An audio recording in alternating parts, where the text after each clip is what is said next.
Naturellement, je mets la Sainte Vierge à côté de moi. Voilà. Voilà, on a prié, on a invoqué le Saint-Esprit dans la chapelle et on passe l'explication de la retraite par Saint Ignace lui-même.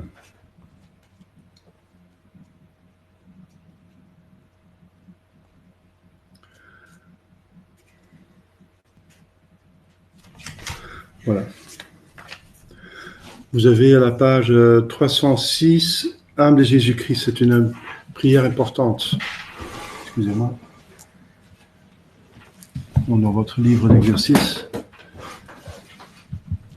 C'est une prière qui va revenir à chaque fois, âme de Jésus-Christ. Alors, l'explication et l'exercice même, l'exercice, commence à la page 67 avec des annotations. Alors, les annotations, c'est Saint Ignace qui explique lui-même comment faire la retraite. Pour commencer, on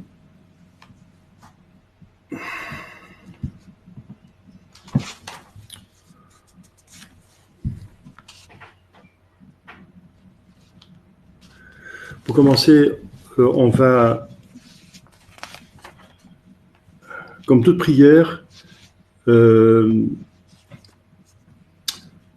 pour se mettre en prière, en retraite, on se met à l'écart. Donc, se mettre à l'écart, ça veut dire que on fait le silence, vous êtes mis à l'écart parce que vous êtes ici, vous logez, donc vous avez quitté votre maison, votre vie quotidienne, donc c'est bien, parce qu'on ne peut pas faire plusieurs choses à la fois, donc c'est bien pour se concentrer sur la retraite. Mais il faut faire le silence intérieur aussi. Donc, pour faire le silence intérieur, ça veut dire, et même pour commencer, le silence électronique, il faut bien le dire. Ça veut dire que la meilleure chose, c'est que vous me rendez votre portable et je vous rends après la retraite. Que vous coupez du monde pour pas avoir la tentation.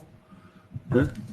Je viens de lire, le portable c'est comme l'alcool, hein, c'est comme la cigarette, où il y a une certaine addiction. Donc si vous n'êtes pas docteur qui doit être appelé pour des urgences ou autre chose, vous coupez du monde. Donc laissez votre portable ici et puis vous le recevrez à la fin de la retraite. C'est la meilleure chose à faire. Donc, abstinence de silence électronique, donc d'abord physique, électronique, et ensuite spirituel. Ça veut dire que vous ne pensez plus à vos affaires, de la maison, vos devoirs, vos occupations, vos nécessités, tout en faisant confiance à Jésus-Christ qui dit « Cherchez d'abord le royaume de Dieu et le reste vous sera donné en surcroît ». Donc, tout le monde a des problèmes, des soucis, des choses à régler, oui, des croix quotidiennes et des choses qui ne sont pas encore réglées et qui nous portent des soucis, oui. C'est pas bien des soucis. Jésus défend de se faire des soucis. Il demande bien de porter soin des choses, mais de pas faire de faire des soucis. Ne vous faites pas des soucis, faites confiance à Dieu qui a providence, qui prend soin des oiseaux, tous les cheveux sur votre tête sont comptés, etc. Donc il y a plusieurs lieux où Jésus revient à cette attitude qu'il faut avoir de s'occuper surtout de son âme et de son corps au minimum. Voilà. Parce que le corps est passager. Et l'âme reste l'éternité. Donc on se concentre sur l'essentiel. Vous avez le minimum, je pense, vous êtes bien logé. Donc si vous avez des besoins primaires, faut m'avertir, ou les gens qui sont en charge là où vous logez, dans une abbaye ici dans le coin. Donc, l'idéal, c'est que vous avez ce qu'il vous faut, mais pas plus. Parce que le luxe distrait. Le luxe distrait et le pas assez de choses nécessaires, c'est le manque de nécessaire distrait aussi. Donc, il faut que vous ayez tout le nécessaire, bien dormir, bien manger, être dans un équilibre, un bien-être, enfin, minimal. Il faut bien se sentir dans sa peau pour que vous vous occupiez plus de votre corps. Donc, pas de trop et pas de manque non plus. Donc, le juste milieu. Voilà. Alors, donc, faites en sorte que vous êtes comme ça. Si vous avez des problèmes je sais pas quoi, enfin, si vous avez besoin de savon, de choses très élémentaires, mais parlez-en, n'est-ce pas? Mais parlez pas entre vous, parlez avec moi, les responsables. Parce que, voilà, donc une fois que vous avez fait les silences aussi du corps, qui nécessite des choses, qui peut être un tyran, on le tient à calme le plus possible, alors faites le silence dans votre âme. Ça veut dire ne pensez pas, mortifier votre mémoire, parce qu'on peut être dans le monde avec sa mémoire, hein, avec sa fantaisie, etc. Occupez-vous de des choses de Dieu, et comme Jésus-Christ a promis, si vous cherchez mon royaume, c'est moi qui m'occupe de vos affaires. Et lui va s'occuper mieux de vos affaires que nous-mêmes. Voilà. Il y a plein d'exemples comme ça, des pères qui témoignent, hein, des pères qui avaient dans la mission beaucoup de problèmes, l'un problème avec l'autre. Il allait d'abord prier de la chapelle, ensuite il allait s'occuper des affaires, et la plupart des affaires étaient entre-temps réglées. Ouais, c'est un exemple très fort, mais c'est applicable. Le principe est pour tout le monde. Jésus a dit ça pour tout le monde. Nous avons tous un ange gardien, et Dieu est partout, il sait tout, il s'occupe aussi de vous, hein, de tout le monde. Pas seulement des pères, mais de toute âme, qui est très précieuse dans les yeux de Dieu. Voilà, c'est une première chose, c'est le silence physique, électronique, corporel et spirituel, donc de l'âme et du corps. De tout silence, la retraite, se mettre en retraite. Voilà. Donc se retirer du monde, des choses qui ne sont pas nécessaires et qui peuvent perturber cette occupation que nous avons pour notre âme. Vous avez choisi 5 jours pour vous occuper de votre âme, et c'est une bonne chose, parce que c'est la chose la plus importante. Alors, annotation, numéro 1, donc page 307.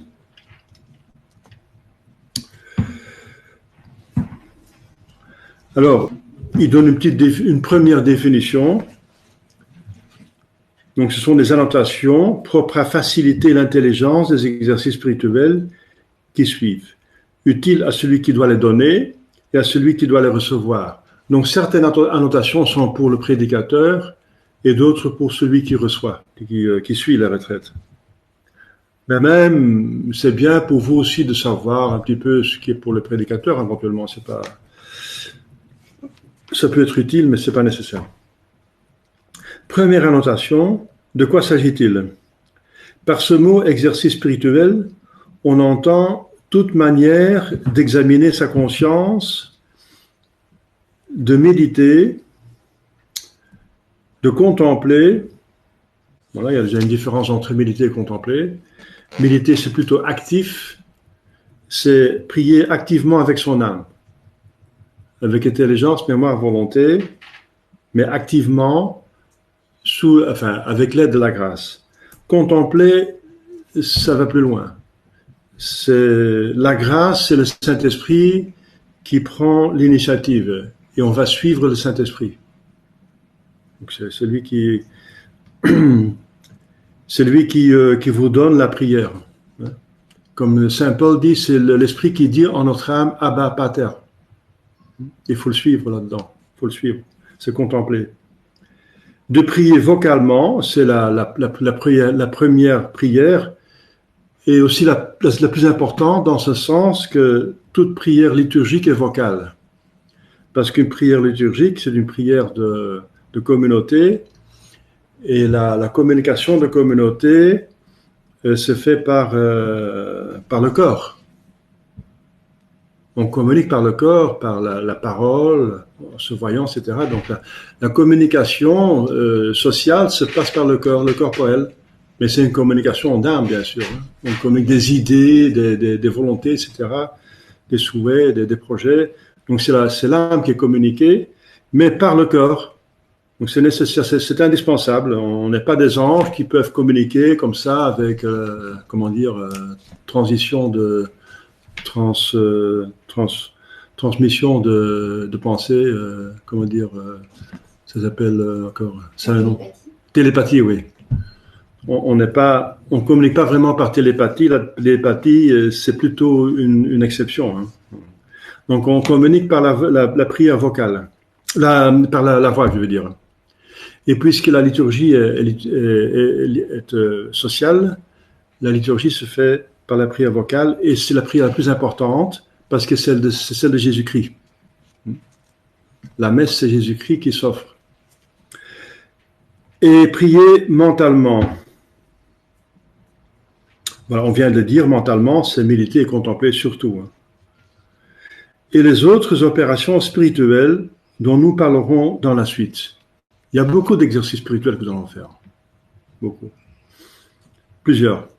Donc apprendre à méditer, à faire l'examen de conscience, à faire le choix, à faire donc ensuite une confession générale éventuellement. Donc vous êtes invité à faire ça.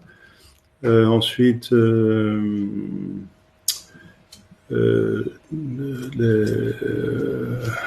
l'exercice qui se porte plutôt sur la volonté, comme se faire des résolutions pour amélioration de la vie. Parce que c'est le but, je dis déjà directement maintenant au début, ce qui est le but de cette retraite, c'est que vous en sortez meilleur. Jésus dit, tout arbre qui ne porte pas de fruits sera coupé. Donc il faut que cette retraite porte de fruits, c'est pas seulement une instruction intellectuelle, une transmission de connaissances, et puis voilà, c'est tout, quoi. Il faut que la vie soit meilleure. Donc c'est aussi un exercice de la volonté. Nous avons intelligence, mémoire et volonté, les trois. En effet, comme se promener, marcher, courir sont des exercices corporels, de même les différents modes de préparer et disposer l'âme à se défaire de toutes ses affections déréglées, et après s'en être défait, à chercher à trouver la volonté de Dieu dans le règlement de sa vie en vue de son salut, s'appelle exercice spirituel. Alors on voit déjà deux éléments de division. Une division. La première partie, ce sera se défaire, préparer, disposer l'âme à se défaire de toutes les affections déréglées. Deuxième partie, après s'en être défait, à chercher à trouver la volonté de Dieu. Et ensuite, suivre la volonté de Dieu. Et avec l'aide de la grâce. Donc vous avez là les trois parties. La troisième partie, c'est justement que on suit la grâce. C'est une division dans la vie spirituelle générale. Hein. C'est pas seulement dans la retraite Saint-Ignace, c'est une division générale. Donc tout acheminement spirituel, donc vers la sainteté, vers l'amélioration de la vie religieuse, ça passe en trois phases. Donc d'abord, on a la bonne volonté de s'améliorer, c'est fondamental. Ensuite, on passe dans la première phase et on se défait du mal. Et ensuite, on s'informe du bien et on essaie de le suivre. Et ensuite, on utilise quand même les moyens des grâces pour faire ça parfaitement. Donc, c'est trois phases. La phase purificative, la phase illuminative et la phase unitive. Voilà.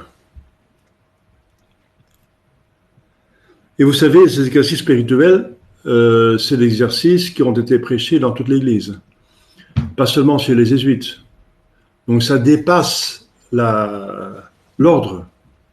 C'est pour toute l'Église. C'est tellement fort, c'est tellement universel, c'est tellement profond que c'est pas seulement la spiritualité d'un ordre religieux, mais c'est la spiritualité de l'Église, de Jésus-Christ tout simplement. C'est tellement profond. C'est comme la théologie de saint Thomas, qui est un dominicain. C'est pas la théologie des dominicains. On a eu la fête hier de Saint-Dominique. C'est pas seulement la fête la théologie des dominicains, mais c'est la théologie de l'Église. Les papes ont déclaré, c'est la doctrine, c'est le docteur de l'Église, le docteur commun. Et donc c'est pas limité aux dominicains, mais ça passe outre puisque c'est beaucoup plus c'est profond, c'est tellement universel que c'est pour toute l'Église et c'est pour tout homme finalement. Comme chez les Carmes, on a la mystique de Saint Jean de la Croix, qui est tellement profonde qu'elle n'est pas seulement carmélitaine. La mystique de Saint Jean de la Croix et de l'Église, c'est universel. Donc, elle était même enseignée chez les jésuites. Donc, chez les jésuites, dans le noviciat, on avait, pour l'ascèse des jésuites, comme le père Dupont et le père le vénérable Rodriguez, etc. Donc, ce sont des très bons livres d'ascèse. Mais pour la mystique, ils prenaient Saint Jean de la Croix. Voilà. C'est le maître qui dépasse le Carmel. Voilà. Et bien, la même chose pour les exercices spirituels de Saint Ignace. Les papes ont déclaré que c'est la retraite par excellence de l'Église catholique. Parce qu'il y a plusieurs retraites qu'on peut faire. Il y a des retraites, tout ordre dans sa retraite. Hein. Retraite dominicaine, retraite carme, retraite mariale. Moi, j'ai prêché des retraites mariales déjà, c'est très beau. C'est la spiritualité de Saint Louis-Marie Léon de Montfort. Voilà, ici, il y a la retraite de l'Église, et c'est pas seulement la retraite Saint-Ignace, c'est surtout la retraite de la Sainte Vierge. C'est la Sainte Vierge qui a inspiré Saint-Ignace dans la grotte de Manrese, où il s'est retiré, et c'est là où la Sainte Vierge lui a donné cette retraite. Et on voit très bien la Sainte Vierge. On voit très bien la Sainte Vierge. On va dans l'Évangile que la Sainte Vierge gardait tout sur son cœur et méditait tout. Voilà. La première chose que la retraite nous apprend, c'est à méditer. C'est clair. Alors, donc deuxième annotation.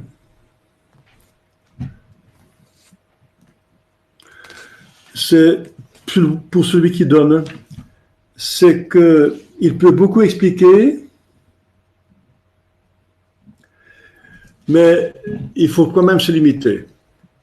Parce que c'est mieux que le retraitant trouve par soi-même quelque chose que ce soit lui donné par le prédicateur. Pourquoi?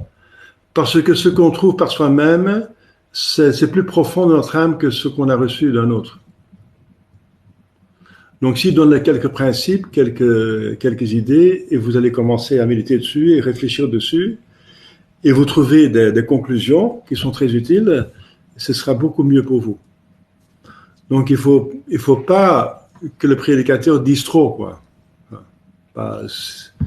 Ça peut être très intéressant pour l'écouter, mais c'est mieux que vous le découvrez par vous-même. Parce que si la personne qui fait la contemplation en s'attachant au fond de la vérité historique, parce que ce sont des faits historiques, on va étudier Jésus-Christ, hein, des faits historiques.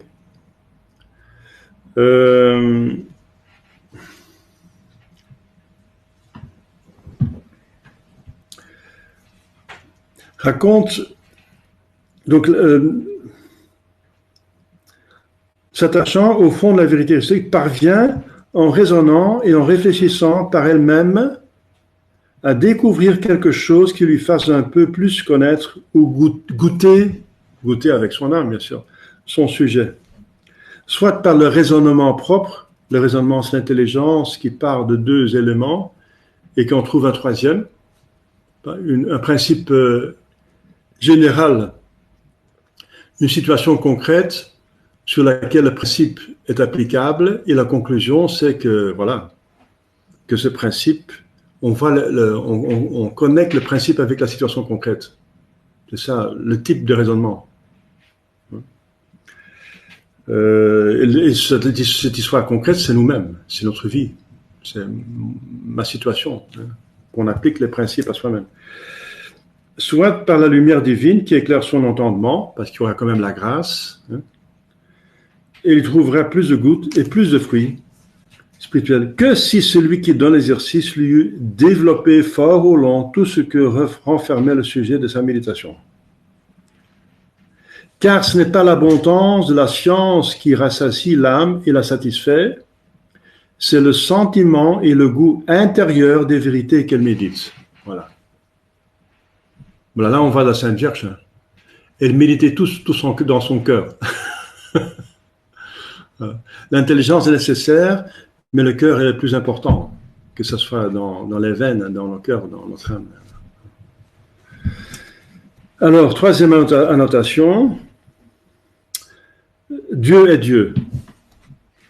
Comme dans tous les exercices spirituels suivants, nous faisons usage des actes de l'entendement, donc l'intelligence, en employant le raisonnement et de ceux de la volonté, excitant en nous des affections.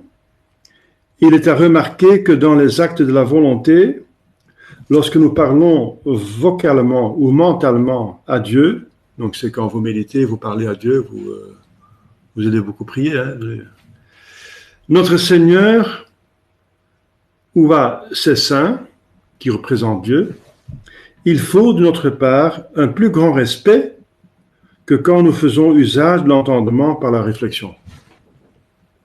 Ça veut dire que l'intelligence assujettit tout ce qu'elle pense. Il y a sujet à penser. Mais si on pense à Dieu, alors on assujettit Dieu. Donc c'est inévitable parce que l'intelligence fonctionne comme ça. On pense à Dieu et c'est un objet de pensée. Mais une fois qu'on passe en contact avec Dieu, on va parler avec lui, on va avoir des colloques, comme on dit, des prières. Alors, il faut un plus grand respect, il faut savoir que Dieu est Dieu. Dieu est toute perfection, il est infiniment plus que nous sommes ses créatures, ses esclaves, parce qu'on parlait, nous sommes ses... il y a une dignité qui nous dépasse, et il faut tenir compte de ces dignités. Dieu reste Dieu, même si c'est un grand ami, un grand amant même, un grand amant, mais il est Dieu. Et voilà, il s'intéresse qu'il y avait une intimité divine. Elle parlait toujours de Sa Majesté. Il dit le quart d'heure de la communion, le quart d'heure après la communion, c'est un entretien, c'est une audience chez Sa Majesté. Voilà, donc il ne faut jamais oublier que Dieu est Dieu, de toute façon. Quatrième annotation, ça c'est plutôt pour celui qui donne, n'est-ce pas? C'est comment il va donner la retraite, parce que la retraite se donne normalement en 30 jours. C'est les 30 jours de Saint Ignace. Et le Père Vallet, il les a synthétisés, compactisés, disons, en 5 jours, parce que la plupart des gens ne peuvent pas se libérer 30 jours. Mais ça veut dire qu'il y a un choix. Donc il y a un mois normalement, avec 4 semaines, 4 périodes, dont j'ai déjà mentionné 3 phases. Eh bien, ça correspond avec les 3 phases. Donc la 3 phases, la première semaine est purificative, la deuxième semaine est la phase illuminative. On va contempler les mystères joyeux de Jésus-Christ. La troisième, c'est les mystères douloureux de Jésus-Christ. Elle est en même temps purificative et illuminative. Et en même temps unitive. C'est tout. C'est la source de toutes choses. Donc elle a tout. Il faut, là, on entre dans le centre du christianisme, de la religion chrétienne, la passion de Jésus-Christ. Alors elle a tout à la fois. C'est la source de tous les autres. Et la quatrième semaine, c'est la voie unitive. Voilà. Donc il y a 4 semaines. Et alors il dit que ça dépend des personnes sur quelle semaine il faut insister. Donc, si ce sont des commençants qui sortent du monde, plutôt, il faut bien faire la purification. Si ce sont des gens qui ont fait plusieurs retraites, qui ont déjà un certain temps, qui sont un certain temps dans la vie spirituelle, c'est plutôt illuminative. Si ce sont des personnes qui ont vraiment l'habitude de la méditation, qui passent facilement à la contemplation, c'est plutôt la 4e semaine qu'il faut développer. La 3e, c'est toujours la semaine qui convient de toute façon, à toute situation. Voilà. Donc cette retraite de Saint-Ignace est très flexible. Ça veut dire qu'elle s'adapte très facilement à toute situation et à toute personne, de tout état, de toutes circonstances. On pourrait même prêcher la retraite dans des personnes qui sont occupées pendant la journée. Il le dit lui-même, on peut faire deux conférences et puis il continue à travailler et ça dure plus longtemps, quoi. Il se libère tous les jours 1 ou 2 heures. Ça peut se faire comme ça aussi, à la limite. Donc c'est très flexible. Donc c'est plutôt pour nous, les prédicateurs, qu'on s'adapte. Pour moi, c'est très facile, n'est-ce pas? Je suis tout simplement le schéma des 5 jours, qui est une synthèse de... On va sauver l'important, les choses essentielles. Parce que dans les 30 jours, il y a beaucoup de répétitions. On répète, on revient à la méditation, on la refait. Parce que si on refait les choses, on trouve toujours autre chose encore. Donc on va sauter la plupart des répétitions, bien sûr, parce qu'on n'a pas le temps. Mais c'est une invitation pour vous à continuer à méditer pendant l'année, hein, c'est sûr. Alors, les grands désirs, c'est très important, c'est pour vous. Celui qui reçoit les exercices gagnera beaucoup à y entrer avec un grand courage et une grande libéralité envers son Créateur et Seigneur, lui offrant toute sa volonté et toute sa liberté, afin que sa divine majesté dispose de sa personne et de tout ce qu'il a selon sa très sainte volonté. Saint Jean de la Croix, il dit dans notre façon. Il dit, qu'est-ce qui reçoit le plus de grâce? Eh bien, la plupart des gens pensent que c'est celui à qui Dieu donne le plus de grâce. Eh bien, Saint Jean de la Croix dit, c'est pas vrai. C'est pas vrai. Parce que Dieu est tellement bon qu'il veut donner le maximum à tout le monde. Bien sûr, il est libre de donner, mais il a décidé d'aller jusqu'au bout. Dieu est un jusqu'au-boutiste dans le bon sens. Il est infini, il a une toute-puissance à sa disposition, il a une bonté infinie, une sagesse infinie. Donc c'est normal qu'il veut aller jusqu'au bout. Si on a une voiture qui fait 350 à l'heure et on ne peut pas rouler plus que 120, c'est frustrant. Hein. Alors on va aller spécialement en Allemagne pour tester la voiture, parce que là on peut rouler à volonté. Il faut aller sur les autoroutes allemandes pour voir qu'est-ce que ça donne, ma voiture, j'ai payé en temps pour qu'elle roule. Alors je vais voir ce que ça donne et voilà. Et ça donne un petit bonheur, pour les gens qui ont la voiture, de rouler 350 à l'heure avec une voiture, une bonne belle route. C'est normal. Nous avons ça aussi. Eh bien, le bon Dieu a ça aussi, plus que nous. Dieu est infini dans toutes ses propriétés. Donc, il veut aller aussi loin que possible. Dieu n'aime pas les frustrations. Il n'a pas de frustration en Dieu, parce qu'il est parfait. Donc, en tout, il n'y a pas tout. Donc, il a un déploiement jusqu'au bout. Voilà. Alors, ça veut dire qu'il est libre de donner, Mais il a décidé une fois pour toutes qu'il veut donner à tout le monde le maximum. Donc, de quoi dépend alors la grâce selon saint Jacques? De notre ouverture. Voilà, c'est ça les grands désirs. Comment est-ce que je vais m'ouvrir à cette retraite? Est-ce que je viens avec des oui mais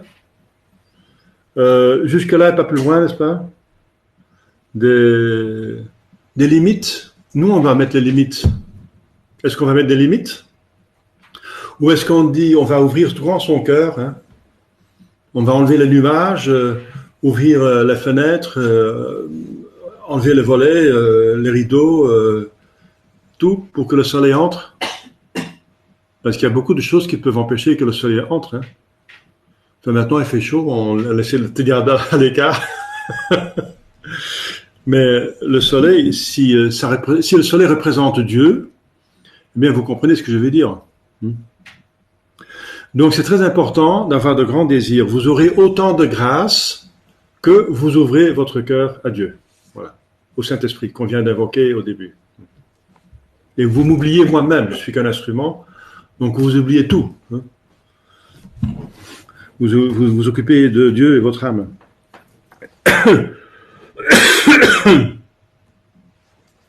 Alors, consolation, désolation. Il y a deux catégories, deux espèces d'esprits qui vont s'occuper de vous maintenant plus intensément qu'autrement, dans notre temps, qu'ailleurs. C'est les bons esprits et les mauvais esprits. Les bons esprits, Dieu et les anges, les saints, et moi, le prêtre, enfin quand même, hein, on va essayer de vous amener au ciel, à votre bonheur, et les démons, ils veulent vous amener en enfer. Et pourquoi on est aguerri en ce moment dans la retraite? Parce que les bons esprits, Dieu, les anges, la Sainte Vierge, sait que la retraite, c'est une disposition extraordinaire, c'est une circonstance extraordinaire pour que l'âme s'ouvre à Dieu et se avance. Parce qu'elle est maintenant totalement ouverte, elle s'est retraitée du monde, elle écoute Dieu. Il y a une ouverture. Du fait que vous êtes ici, il y a une ouverture. Hein? Parce qu'on ne peut pas faire deux choses à la fois bien. Alors, vous avez écarté le monde, les occupations mondaines, vous êtes ici, donc vous allez maintenant bien faire vos exercices religieux, parce que vous êtes concentré là-dessus. Et le bon Dieu le sait. Donc, s'il veut vous donner une grâce, par exemple, une lumière sur votre avenir, hein, pour les jeunes, est-ce que je dois me marier ou je dois devenir religieuse ou je dois devenir vierge dans le monde? Il y a trois possibilités pour les femmes. Hein. Pour certains, c'est déjà fait, mais enfin, je donne un exemple. Hein. Pour tout le monde, il y a des grâces. Qu'est-ce que je dois faire dans la période de ma vie qui va arriver maintenant? Sur quoi je dois me concentrer? Est-ce que je dois maintenant faire quelque chose d'autre Alors, Dieu attend pour donner cette grâce, cette lumière, souvent, jusqu'à ce qu'il y ait une retraite, parce que là, la grâce passe mieux. Et le bon Dieu n'aime pas de gaspiller des grâces. Donc, il attend le moyen le plus propice pour donner une grâce. Voilà. Donc, vous voyez que le bon Dieu est très intéressé à s'occuper de vous, maintenant. Le diable aussi. Parce que le diable, il sait la même chose. Il sait que maintenant, il a beaucoup à perdre. Il a beaucoup à perdre, donc il va tout faire maintenant, il va être actif, il faut mettre des bâtons dans les roues. Ça, vous comprenez, c'est évident. C'est logique. Alors, il y a deux espèces d'esprits qui, plus qu'autrement, vont s'occuper de vous. Il ne faut pas être étonné. Donc, Et ça a un rapport avec les consolations et les désolations. Parce que la plupart des consolations viennent de Dieu et la plupart des désolations viennent du diable. Mais il y a des consolations fausses qui peuvent venir du diable.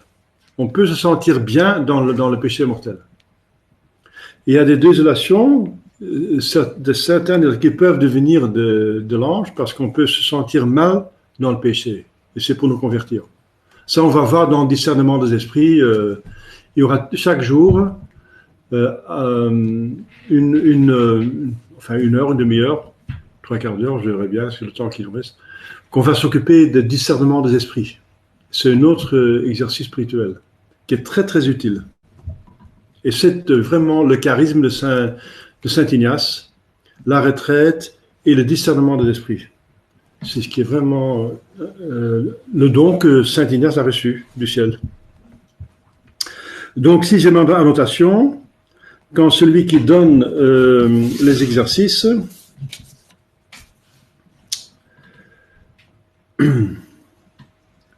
s'aperçoit qu'il ne survient dans l'âme de celui qui les reçoit aucun mouvement spirituel, soit de consolation, soit de désolation, donc il n'y a rien, qu'il ne ressent aucune touche de divers esprits, il doit interroger avec soin sur les exercices, lui demandant s'il est fait au temps marqué et comment il s'en acquitte. Il s'assurera de la même manière, il faut fermer tous les... fermer tout.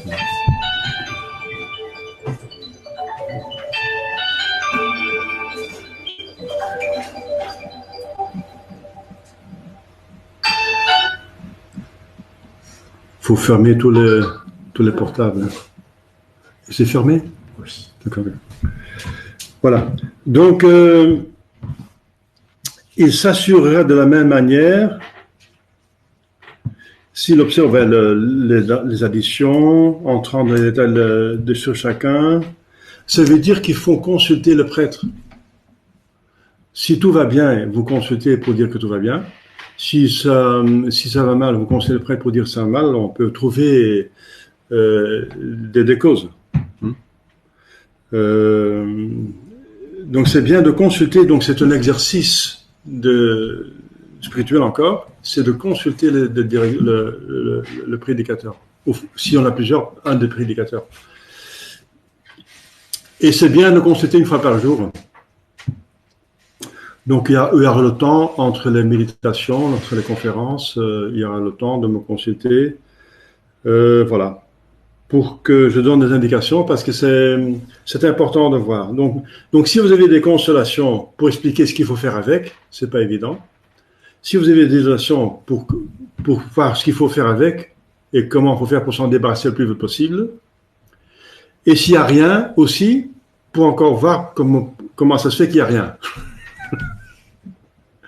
Et pour en sortir, le but, c'est qu'on arrive aux consolations de Dieu. Pas pour les consolations, mais parce que c'est un moyen pour arriver mieux à Dieu. On ne cherche pas les consolations de Dieu, mais le Dieu des consolations. Dans ce sens, on ne va pas consommer les consolations. On va les utiliser pour le bien. Dans ce sens. Alors, les autres annotations, c'est pour le directeur de la retraite.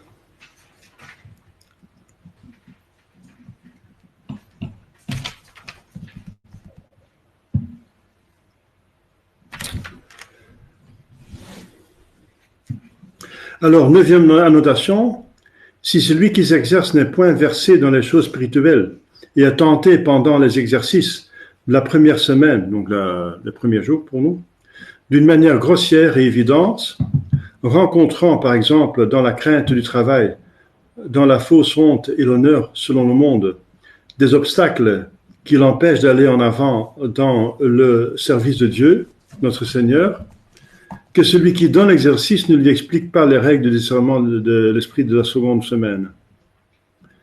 Voilà, donc ça veut dire qu'il faut s'occuper des exercices dans lesquels nous sommes. N'allez pas voir dans les autres exercices qui vont venir parce que les règles sont parfois contraires. Dans la première phase, il y a des règles qui sont totalement contraires que dans la phase illuminative. Donc faites attention, n'allez pas restez au sujet. Vous aurez assez de matière pour méditer, qu'il ne faut pas passer ou qu'il ne faut pas regarder par curiosité, vous dissiper finalement. Hein.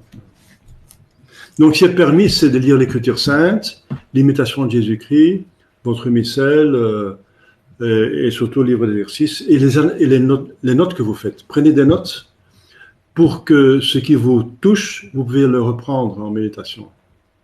C'est très important. Que vous notez ce qui vous touche, parce que c'est par là que l'Esprit Saint va travailler. Donc tout le monde a quelque chose pour écrire. D'accord. Alors,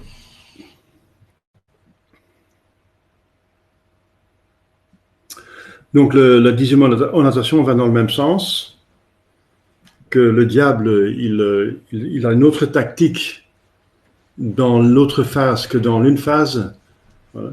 Donc il faut pas sauter d'une phase à l'autre parce que il y a d'autres règles. Et 11e va encore enfoncer le clou, ne pas sortir de la question du jour. Voilà. C'est dans le même genre. Et ensuite, ne pas abréger le temps de l'oraison. C'est une 12e annotation. Ne pas abréger. L'ennemi a coutume de mettre en usage toute son industrie pour nous faire abréger le temps que nous devons donner à la contemplation ou à la méditation, c'est-à-dire à l'oraison. Et c'est parfois dans la dernière minute que le bon Dieu donne des grâces. Vous ne savez pas quand vous aurez la grâce qui passe. Parfois, il est donné dans le temps libre. Donc, il faut garder le silence dans le temps libre. Le silence, c'est pas seulement pour vous-même, c'est aussi pour les autres. Donc, vous n'avez pas permis pour votre bien, hein, par amour de votre âme et pour respect de l'âme de l'autre, qui a besoin de silence pour que le bon Dieu parle à elle. Hein? Donc, le bon Dieu part dans le silence. Donc, si par amitié vous rompez le silence, c'est pas une amitié. C'est vous perturbez cette âme, même si elle est d'accord de vous parler, vous perturbez mutuellement, hein, c'est pas bien. Vous sortez du silence. Il faut rester dans le recueillement. Et c'est un grand exercice. Saint Jacques s'est dit le plus difficile. Celui qui peut retenir sa langue peut tout retenir. Donc voilà. Donc on parle pas par respect pour être bien pour être ouvert au bon Dieu, et aussi par respect aux autres pour qu'ils restent avec le bon Dieu, puis qu'ils ne se dissipent pas. Je vous signale qu'on peut aussi parler avec des gestes, avec des regards. Donc c'est la même chose. Hein. Donc faire des signes, ça revient au même. Oui, mais je n'ai pas parlé, oui, mais enfin, on peut communiquer avec la main aussi. Hein. Il y a le langage de main même. Donc ça ne marche pas, quoi. Voilà. Donc, ayez respect les uns des autres et aussi faites une bonne retraite. Même si vous allez à l'abbaye, où vous logez, essayez de garder le silence entre vous et les autres personnes. La contre-attaque, c'est déjà une première règle qui donne. Elle va revenir dans le discernement des esprits. 13e annotation. Il faut encore remarquer que si dans le temps de la consolation, c'est chose facile et légère de donner à la contemplation une heure pleine, enfin, dans la retraite de 30 jours, la contemplation, la méditation dure 1 heure. Chez nous, ça va durer 25 minutes. C'est pas possible autrement. Donc, disons, donner à la contemplation le temps plein, disons. Dans le temps de la désolation, au contraire, il est très difficile de l'achever. Pour cette raison, celui qui s'exerce doit toujours, afin d'agir contre la désolation et de vaincre les tentations, persévérer un peu au-delà de l'heure accomplie. Ainsi, s'accoutumera-t-il non seulement à résister à l'ennemi, mais encore à le terrasser. Ça veut dire, ça vient souvent, enfin de nous-mêmes bien sûr, parce que c'est un peu astreignant de méditer, mais aussi le diable va y mettre pour vous abréger le temps de méditer. Alors, au lieu d'écouter ce mauvais avis, il faut faire le contraire. Mais pas trop, parce que, voilà. Donc, vous aurez, dans la désolation, vous avez peu de force pour continuer, mais encore un petit peu quand même pour, voilà, faire ce qu'il faut faire. Et si on fait ce qu'on peut, on fait ce qu'on doit, et le bon Dieu fait le reste. Et deuxièmement, surtout pour humilier le diable. De plus que nous sommes tentés, abrégés, de plus qu'on ajoute. Donc, il va être démotivé de nous tenter, il s'en va. Donc, une des meilleures façons pour le chasser, c'est d'en ajouter un petit peu. Parce que le diable, Le point faible du diable, c'est la haine et l'orgueil. Et si on le prend sur son orgueil, donc on le fait perdre. Donc de plus qu'il nous tente, de plus qu'on en ajoute, de plus qu'on mérite. Donc alors il a perdu, il s'en va ailleurs. Hein. Il va tenter votre voisine, malheureusement. Donc enfin, il va ailleurs. Voilà. Donc n'abrégez pas, mais au contraire, faites une petite contre-attaque. Vous allez voir, c'est une des meilleures façons pour arrêter la désolation. Pas de vœux imprudents. Dans la ferveur de l'exercice, on peut être porté à faire des vœux, à promettre le bon Dieu, le ciel et la terre. Je vais prier tous les jours 3 chapelets, le rosaire. Moi, je veux bien, hein, c'est très bien de faire ça, mais c'est peut-être pas réaliste. C'est pas peut-être réalisable, et vous allez mettre en problème, ou bien vous allez peu dormir et vous avez besoin de votre sommeil, ou bien vous allez rompre le vœu, ce qui est un péché mortel. Donc il ne faut pas faire de vœux imprudents. Donc ne faites pas de vœux du tout sans en parler avec le prêtre. Donc pas faire de vœux, parce qu'un vœu c'est promettre à Dieu solennellement de faire quelque chose. Alors, donc en soi c'est bien, n'est-ce pas, mais il faut que le vœu soit prudent. Voilà. Donc ne faites pas de vœux du tout, parce que dans la ferveur d'une retraite, on pourra faire des vœux qu'après on ne pourra pas tenir. Hein? Je ne vais pas me marier, je vais vivre pour Jésus. Ouais. Si c'est un vœu, attention. Hein, après vous allez dire, zut, c'est pas ma vocation. Alors il faut encore rompre le vœu, c'est pas bien. Il vaut mieux ne faire pas un vœu que de faire le vœu et ne pas tenir. Vous comprenez? Mais le meilleur, c'est de faire un vœu et le tenir. Mais si on ne peut pas tenir, il ne faut pas le faire. Voilà, tout simple. Alors, il parle des vocations. C'est plutôt pour celui qui donne.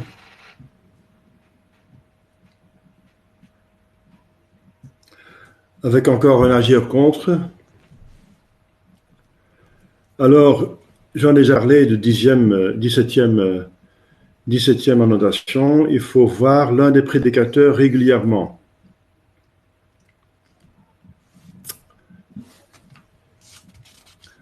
Alors, pour ceux qui ne peuvent pas faire tout l'exercice, eh bien voilà, c'est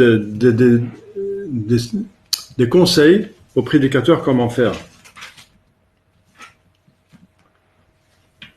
Donc, ce n'est pas pour vous, ce n'est pas votre souci. La 19e aussi. Et le 20e, c'est le silence, bien sûr.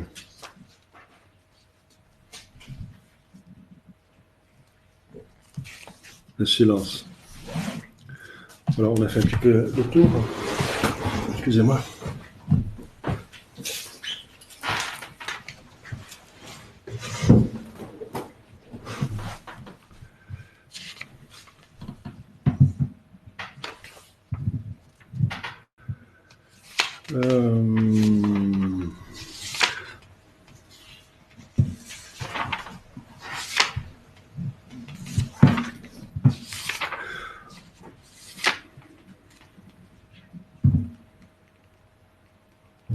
Donc, je répète, donc pour vous, la notation la plus importante sont le silence et l'ouverture du cœur. Hein. Donc, la 5e annotation, c'est peut-être la plus importante.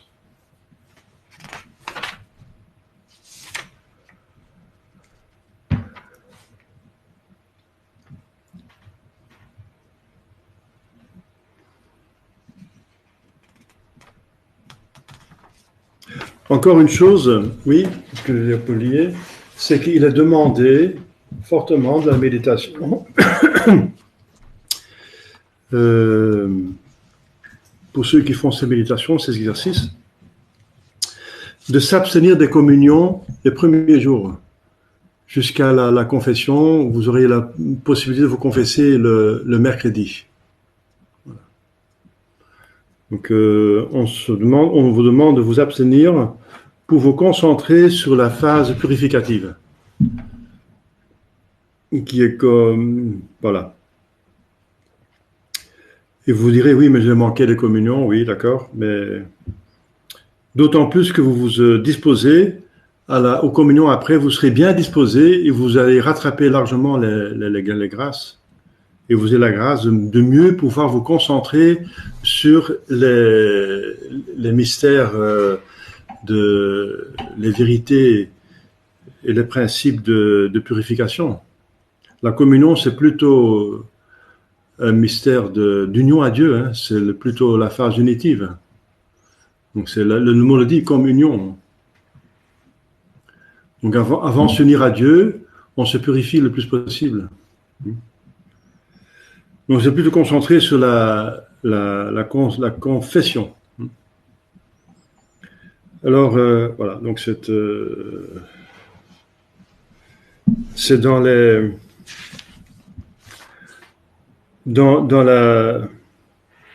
la tradition de la retraite qu'on demande cela. On ne peut pas vous interdire de la communier, mais c'est conseillé fortement de le faire.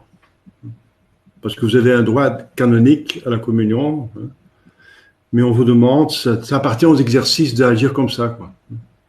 D'accord ? Voilà, on a fait le tour. Vous avez un petit peu libre et je vais préparer la conférence suivante qui sera la première méditation. Vous pouvez relire, vous êtes un petit peu libre, disons 10 minutes, liberté pour... Voilà, on va finir ici.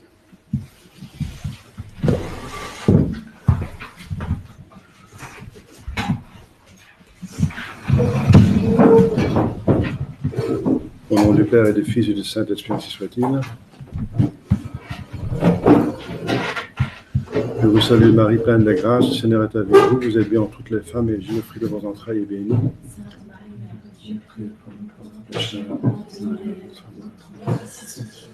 Saint Joseph, Saint Ignace de Loyola, Saint Jean Gardien, mon Saint Patron, au nom du Père et du Fils et du Saint-Esprit.